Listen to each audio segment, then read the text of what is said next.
শুভ সকাল সবাইকে। আজ 9 এপ্রিল বুধবার। আজকের সকালের বিশেষ বিশেষ খবর হলো, প্রত্যেক বিহু কমিটিকে 1.5 লক্ষ টাকা করে দিচ্ছে সরকার। শিলচর জেলা পরিষদ আসনে আকর্ষণ বাড়ালো ডিলিমিটেশন। সংখ্যাধিক্য মুসলিম ভোটারে অ্যাডভান্টেজ কংগ্রেস। হাড্ডাহাড্ডি লড়াইয়ের ক্ষেত্র প্রস্তুত, ময়দানে একাধিক ডেমি প্রার্থী। কম্পেশনেট নিয়োগ বন্ধ নয়, রায় গৌহাটি হাইকোর্টের। আঞ্চলিক পঞ্চায়েত তালিকা চূড়ান্ত, জুলে রয়েছে জেলা পরিষদ। উৎকণ্ঠায় হাইলাকান্দির গেরুয়া শিবির। ভাগা শেরখান সড়কে সড়ক দুর্ঘটনা, গুরুতর আহত বাইক চালক। নতুন বাজারে 2টি স্কুটি ও বাইকের সংঘর্ষ, গুরুতর আহত এক। এবং সর্বশেষ খবরটি হলো, ট্রাম্পের শুল্ক হুমকি এড়াতে জয়শঙ্করের কূটনৈতিক পদক্ষেপ। ফোন মার্কিন বিদেশ সচিবকে। এবারে শুনুন বিস্তারিত খবর। আসাম সরকার প্রতিটি বিহু কমিটিকে 1.5 লক্ষ টাকা করে আর্থিক সহায়তা প্রদান করবে। 2-1 দিনের মধ্যে এই সহায়তা তহবিল বিতরণ করা হবে বলে আশা করা হচ্ছে। নয়াদিল্লিতে সংবাদ মাধ্যমের সঙ্গে আলাপকালে মুখ্যমন্ত্রী হিমন্ত বিশ্ব শর্মা এই তথ্য জানান। তবে আসন্ন পঞ্চায়েত নির্বাচনের কারণে কমিটিগুলির নতুন আবেদন গ্রহণ করা হবে না বলেও জানান তিনি। ডক্টর হিমন্ত বিশ্ব শর্মা বলেন, সোমবার আমরা অর্থ বিভাগ থেকে বিহু কমিটিগুলির জন্য 1.5 লক্ষ টাকা করে মঞ্জুর করেছি। কমিটিগুলি আগামী 2 থেকে 3 দিনের মধ্যে তহবিল পাবে। তবে রাজ্যে আসন্ন পঞ্চায়েত নির্বাচনের জন্য আদর্শ আচরণবিধির কারণে আমরা এবার তহবিলের জন্য আবেদনকারী কোনো নতুন বিহু কমিটিকে অন্তর্ভুক্ত করতে পারছি না। অতএব পূর্বে তহবিল প্রাপ্ত 3000 বিহু কমিটিকে এবারও যোগ্য বলে ধরা হবে। পরবর্তী খবরটি হলো, শিলচর জেলা পরিষদ আসনে আকর্ষণ বাড়ালো ডিলিমিটেশন। সংখ্যাধিক্য মুসলিম ভোটারে অ্যাডভান্টেজ কংগ্রেস। হাড্ডাহাড্ডি লড়াইয়ের ক্ষেত্র প্রস্তুত, ময়দানে একাধিক ডেমি প্রার্থী। কাছাড় জেলা পরিষদের অধীন পূর্বতন পূর্ব শিলচর এবং পশ্চিম শিলচর আসনের অস্তিত্ব নেই। পঞ্চায়েত ডিলিমিটেশনের ফলে পূর্বতন পশ্চিম শিলচর আসনের সঙ্গে নতুন 3টি গ্রাম পঞ্চায়েত এলাকায় অন্তর্ভুক্ত করে শিলচর জেলা পরিষদ আসন গঠন করা হয়। এর ফলে পাল্টে যায় ভোটের হিসাব নিকাশ এবং ভোটের অঙ্ক জানান দিচ্ছে। শিলচর আসনে হাড্ডাহাড্ডি লড়াইয়ের ক্ষেত্র প্রস্তুত। এছাড়া প্রায় 3500 সংখ্যালঘু ভোট বেশি থাকায় অ্যাডভান্টেজে রয়েছে কংগ্রেস। তবে বিষয়টি এত সহজ নয়। এক্ষেত্রে ভোটের অঙ্ককে আরো জটিল করে তুলতে পারেন ডেমি প্রার্থীরা। ডেমি প্রার্থী প্রক্ষেপ করে ভোট কাটছাট করে জয়ের স্বপ্ন দেখতে শুরু করেছে প্রধান শাসক ও বিরোধী উভয় দলই।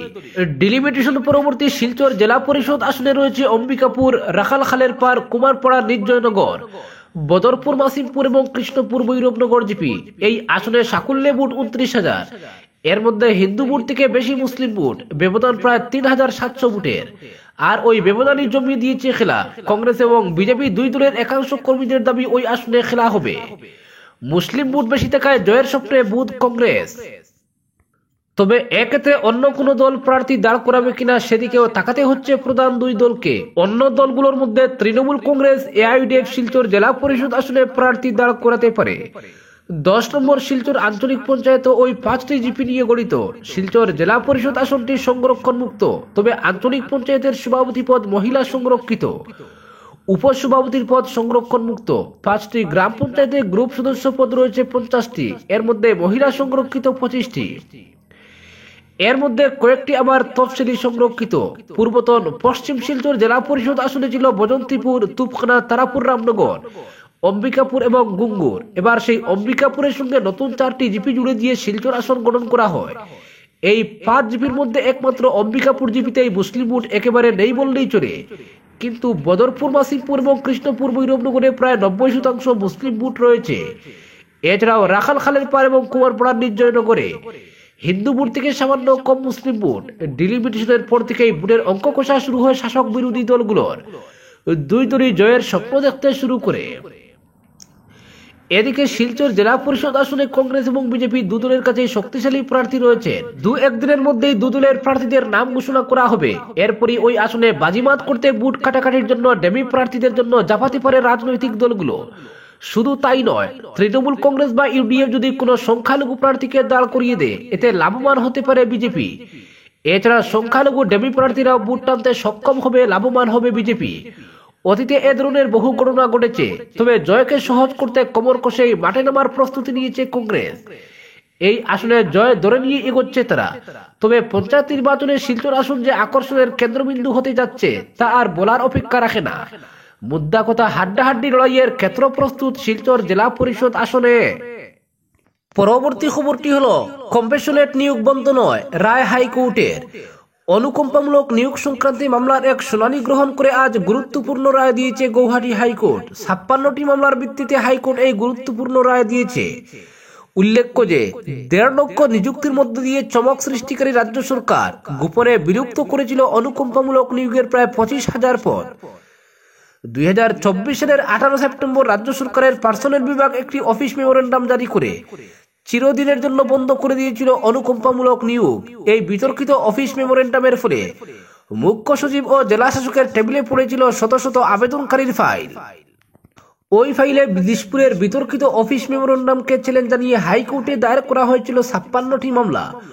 অফিস মেমোরেন্ডামকে বৈষম্যমূলক বলে অভিহিত করে কর্মচারী সমাজকে দুটি ভাগে বিভক্ত করার মধ্য দিয়ে সংবিধানের 14 অনুচ্ছেদ ভঙ্গ করার অভিযোগ উঠেছিল। অনুকম্পামূলক পদগুলি বিলুপ্ত করে কার্যত হাইকোর্টের রুশের বুকে পড়েছিল আসাম সরকার। মামলার শুনানিতে সরকারি পক্ষের হয়ে অবতীর্ণ হয়েছিলেন অ্যাডভোকেট জেনারেল দেবজিৎ শইকিয়া। এ সংক্রান্তে মামলা দায়েরকারী পক্ষের আইনজীবী নূর হোসেন বলেন, হাইকোর্টের সঙ্গে আবেদনগুলি বিবেচনার জন্য 6 মাসের সময়সীমা বেঁধে দেওয়া হয়েছে সরকারকে। তাছাড়া অনুকম্পামূলক আবেদন বিবেচনা করে গৃহীত সিদ্ধান্ত আবেদনকারীকে অবগত করার জন্য নির্দেশ দেয় হাইকোর্ট। উল্লেখ্য, এর আগে মুখ্যমন্ত্রী ডক্টর হিমন্ত বিশ্ব শর্মা অর্থ বিভাগের দায়িত্বে থাকার সময় 2017 সালের 1 এপ্রিলের পর মৃত্যু হওয়া সরকারি কর্মচারীর আত্মীয়ের জন্য ওই কর্মচারীর অবসর পর্যন্ত সম্পূর্ণ বেতনটাই ফ্যামিলি পেনশন হিসেবে প্রদানের প্রকল্পের কথা ঘোষণা করেছিল। এরই বিপরীতে 2017 সালের 1 এপ্রিলের আগে মৃত্যু হওয়া কর্মচারীর পরিবারের জন্য অনুকম্পামূলক নিয়োগ বহাল রাখা হয়েছিল। মুখ্যমন্ত্রীর দায়িত্ব গ্রহণের পর ডক্টর হিমন্ত বিশ্ব শর্মা সাংবাদিক সম্মেলনে অনুকম্পামূলক আবেদনগুলি বিবেচনার জন্য ক্যাবিনেট মন্ত্রীদের সব রকমের নির্দেশ দিয়েছিলেন, কিন্তু সুপ্রিম কোর্টে পশ্চিমবঙ্গের একটি মামলা রায়ের দোহাই দিয়ে সম্প্রতি সরকার অফিস মেমোরেন্ডাম যুগে অনুকম্পামূলক 22,000 পদের বিলুপ্তি ঘটিয়েছিল গোপনে। পরবর্তী খবরটি হলো মঙ্গলবার রাতে ভাগা শেরখান সড়কের রাজনগর ভাঙ্গি এলাকায় সংঘটিত হয়েছে ভয়ঙ্কর সড়ক দুর্ঘটনা। রাত 11টা নাগাদ সড়কের পাশে গুরুতর আহত অবস্থায় বাইক চালককে দেখতে পান স্থানীয় মানুষ। পাশেই পড়ে রয়েছে পালসার 150 বাইক। ঘটনা প্রত্যক্ষ করে এগিয়ে আসেন স্থানীয় মানুষ। তখনও দুর্ঘটনায় আহত যুবকের জ্ঞান ছিল বলে জানিয়েছেন অনেকে। আহত বাইক চালক নিজের নাম মোল বা মুন এবং বাড়ি পশ্চিম রাজনগরে বলে জানিয়েছে উল্লেখ করেছেন অনেকেই। সে জানায় একটি অটোর সঙ্গে তার সংঘর্ষ হয়েছে বলে জ্ঞান হারিয়ে ফেলে আহত যুবক। স্থানীয়রা তাৎক্ষণিক তাকে উদ্ধার করে একটি ব্যক্তিগত বাহনে দোলাই প্রাথমিক স্বাস্থ্য কেন্দ্রে প্রেরণ করেন। আঘাত গুরুতর হয় সেখান থেকে আহত যুবককে শিলচর মেডিকেল কলেজ হাসপাতালে স্থানান্তর করা হয়েছে বলে জানা যায়। পরবর্তী খবরটি হলো নতুন বাজারে দুটি স্কুটি ও বাইকের সংঘর্ষ, গুরুতর আহত এক। ভয়াবহ দুর্ঘটনা ঘটল নতুন বাজারে। দুটি স্কুটি ও বাইকের সংঘর্ষে গুরুতর আহত বাইক চালক। ঘটনাটি ঘটেছে মঙ্গলবার শিলচর আইজল জাতীয় সড়কের নতুন বাজার SBI সামনে।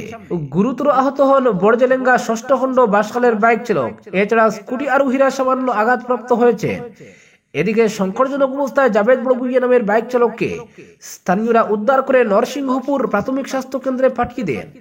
সেখান থেকে তাকে শিলচর মেডিকেল কলেজ হাসপাতালে স্থানান্তর করা হয়। পরবর্তী খবরটি হলো আঞ্চলিক পঞ্চায়েত তালিকা চূড়ান্ত, জুড়ে রয়েছে জেলা পরিষদ। উৎকণ্ঠায় হাইলাকান্দির গেরুয়া শিবির। পঞ্চায়েত নির্বাচনের দিনক্ষণ ঘোষণার পর থেকেই প্রবল উৎকণ্ঠায় প্রহর গুনছেন প্রার্থীরা। এদিকে কখন প্রকাশ পাবে প্রার্থী তালিকা, এ নিয়ে অধীর আগ্রহে অপেক্ষায় রয়েছেন গেরুয়া শিবিরের টিকিট প্রত্যাশীরা। এ নিয়ে একদিন আগে হাইলাকান্দিতে সাংবাদিক সম্মেলন করে দলের এই জেলার ইনচার্জ কৃষ্ণেন্দু পাল এবং কো ইনচার্জ সুব্রত ভট্টাচার্য হাইলাকান্দি জেলা বিজেপির সভাপতি কল্যাণ গোস্বামীকে সঙ্গে নিয়ে মিত্র জোটের আসন বন্টনের কথা ঘোষণা করেছেন। তবে দুই দলের সিদ্ধান্ত মতে জোটের বড় শরিক বিজেপি হাইলাকান্দি জেলার 8টি জেলা পরিষদের মধ্যে 5টিতে লড়বে এবং ছোট শরিক এজিপি 3টি আসনে লড়বে বলে জানা গিয়েছে। এদিকে এবারের পঞ্চায়েত নির্বাচনে হাইলাকান্দি জেলায় মিত্র জোটের টিকিটের ব্যাপক চাহিদা পরিলক্ষিত হয়েছে। এক্ষেত্রে অন্য দুই দল কংগ্রেস এবং AIUDF অনেক পিছনে ফেলে দিয়েছে গেরুয়া শিবির। জেলার 121 নম্বর হাইলাকান্দি বিধানসভা কেন্দ্রের 4টি জেলা পরিষদ আসনের সবকটিতে লড়ছে বিজেপি। অন্যদিকে আলগাপুর কাটলিওড়া বিধানসভা আসনের 1টিতে বিজেপি লড়ার পাশাপাশি বাকি 3টি আসনে লড়ছে আসাম গণ পরিষদ। একইভাবে 62টি আঞ্চলিক পঞ্চায়েতের আসনের মধ্যে 32টিতে বিজেপি এবং 30টিতে লড়বে এজিপি। তবে আসন বন্টন চূড়ান্ত হলেও এখনো পর্যন্ত দু দলের কোনো দলই তাদের প্রার্থী তালিকা প্রকাশ করেনি। অন্যদিকে হাতে সময় কম থাকায় চরম উৎকণ্ঠায় দিন কাটাচ্ছেন গেরুয়া শিবিরের টিকিট প্রত্যাশীরা। কেননা প্রার্থী তালিকা প্রকাশিত হলে দলীয় টিকিট প্রার্থীদের তাদের মনোনয়ন প্রদানের জন্য প্রয়োজনীয় ডকুমেন্ট সংগ্রহ করে মনোনয়ন দাখিল করতে হবে। ফলে হাইলাকান্দি জেলা বিজেপি কার্যালয়ের সামনে দুদিন ধরে টিকিট প্রত্যাশীদের তীর্থের কাকের মতো অপেক্ষা করতে দেখা যাচ্ছে। এদিকে যদিও মঙ্গলবার প্রার্থী তালিকা প্রকাশিত হবে বলে কথা ছিল, কিন্তু আঞ্চলিক পঞ্চায়েত এবং জেলা পরিষদের কিছু আসনে প্রার্থী চূড়ান্ত করা নিয়ে জটিলতা থাকায় এদিন প্রার্থী তালিকা প্রকাশ করা হয়নি। অন্যদিকে দলীয় সূত্র মতে মঙ্গলবার রাতে বিজেপি নেতারা আরেক দফা বৈঠকে বসেছেন। এই বৈঠকে বিজেপি তাদের জেলা পরিষদের আসনগুলোর প্রার্থী চূড়ান্ত করেছে বলে জানা গিয়েছে। যদিও বৈঠকের পরদিন আজ গেরুয়া শিবিরের প্রার্থী তালিকা প্রকাশ করা হবে বলেও আরেকটি সূত্রে খবর পাওয়া গিয়েছে। অন্যদিকে বিজেপি তাদের আঞ্চলিক পঞ্চায়েতের 32টি আসনের প্রার্থী তালিকা ইতিমধ্যেই চূড়ান্ত করে নিয়েছে বলে জানা গেছে। যদিও তালিকা এখনো প্রকাশ করা হয়নি, তবে মঙ্গলবার রাতের মিটিং এর পর আঞ্চলিক পঞ্চায়েত এবং জেলা পরিষদের প্রার্থী তালিকা প্রকাশ হওয়ার কথা রয়েছে। তাছাড়া আরেক সূত্রে প্রকাশ, গভীর রাতে হাইলাকান্দি জেলা পরিষদের বিজেপির প্রার্থী তালিকা প্রকাশিত হয়েছে। তবে যদি না হয় তাহলে আজ একসঙ্গে জেলা পরিষদ এবং আঞ্চলিক পঞ্চায়েতের প্রার্থী তালিকা প্রকাশিত হবে বলে জানা গিয়েছে। এই অবস্থায় এদিন সন্ধ্যা রাত থেকে দূরের হাইলাকান্দির প্রভারী কিশোরনাথ এবং কো ইনচার্জ সুব্রত ভট্টাচার্যের উপস্থিতিতে এক জরুরি বৈঠক অনুষ্ঠিত হয়েছে। হাইলাকান্দি জেলা বিজেপির সভাপতি কল্যাণ গোস্বামীর সভাপতিত্বে অনুষ্ঠিত এই বৈঠকে প্রদেশ বিজেপির তফসিলি মোর্চার সভাপতি মুন স্বর্ণকার, জেলা মহিলা মোর্চার সভাপতি অনামিকা আচার্য, প্রদেশ বিজেপির সদস্য সৈকত দত্ত চৌধুরী, জেলা যুব মোর্চার সভাপতি মিলন দাস, হাইলাকান্দি জেলা বিজেপির 2 সাধারণ সম্পাদক জওহরলাল নাথ, সঞ্জয় রায়, প্রাক্তন জেলা সভাপতি সুব্রত শর্মা মজুমদার, গোবিন্দলাল চ্যাটার্জি সহ অন্যান্য নেতারা উপস্থিত ছিলেন।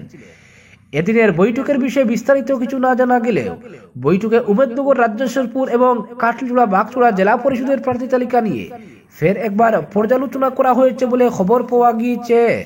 পরবর্তী খবরটি হলো, ডোনাল্ড ট্রাম্পের শুল্ক হুমকি এড়াতে জয়শঙ্করের কূটনৈতিক পদক্ষেপ, ফোন মার্কিন বিদেশ সচিবকে। মার্কিন প্রেসিডেন্ট ডোনাল্ড ট্রাম্পের নতুন শুল্ক নীতির ধাক্কা থেকে ভারতকে রক্ষা করতে কূটনৈতিক তৎপরতা শুরু করেছে নয়াদিল্লি। বিদেশমন্ত্রী এস জয়শঙ্কর সোমবার রাতে মার্কিন বিদেশ সচিব মার্কো রুবিওর সঙ্গে টেলিফোনে আলোচনা করেন ভারত থেকে আমদানি করা পণ্যের উপর অতিরিক্ত শুল্ক আরোপের প্রভাব নিয়ে দুই নেতার মধ্যে বিস্তারিত কথা হয়। জয়শঙ্কর জানিয়েছেন, ভারত আমেরিকার সঙ্গে একটি স্বচ্ছ ও পারস্পরিক ভারসাম্যপূর্ণ সম্পর্ক বজায় রাখতে প্রতিশ্রুতিবদ্ধ। মার্কিন বিদেশ মন্ত্রক সূত্রে জানা গেছে, ট্রাম্প ভারতীয় পণ্যের উপর 10 থেকে 26% পর্যন্ত অতিরিক্ত শুল্ক আরোপ করেছেন। এর জেরে ভারতীয় বাজারে উদ্বেগ ছড়িয়ে পড়ে। অন্যদিকে চীন মার্কিন পণ্যের উপর 35% শুল্ক চাপানোর পর ডোনাল্ড ট্রাম্প পাল্টা পদক্ষেপ হিসেবে চীনা পণ্যের উপর 50% অতিরিক্ত কর ঘোষণা করেছেন। এই পরিস্থিতিতে বাংলাদেশ আমেরিকার কাছে শুল্ক বৃদ্ধির প্রভাব মোকাবিলায় 3 মাস সময় চেয়েছে। তবে ভারত শুল্ক যুদ্ধে না জড়িয়ে আলোচনার মাধ্যমে সমাধানের পথ খুঁজছে। নয়াদিল্লির শীর্ষ নেতারা ওয়াশিংটনের সঙ্গে দ্বিপাক্ষিক বাণিজ্য চুক্তি দ্রুত চূড়ান্ত করতে চান, যা এই বছরের শরৎ হেমন্তের মধ্যে কার্যকর হতে পারে। জয়শঙ্কর স্বীকার করেছেন, রুবিওর সঙ্গে আলোচনা বাণিজ্য ক্ষেত্রে অত্যন্ত গুরুত্বপূর্ণ ছিল।